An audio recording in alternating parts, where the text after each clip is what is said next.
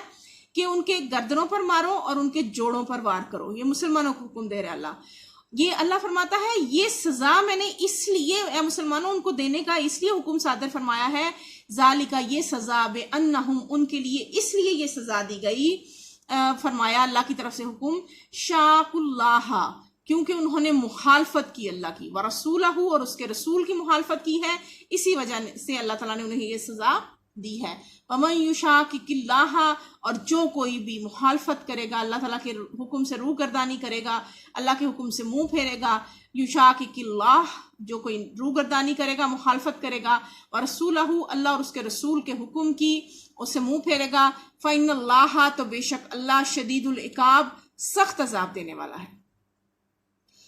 ذالکم یہ بات، یعنی یہ سب، یہ جو مزہ وہ چکھ رہے ہیں، فذوقوہ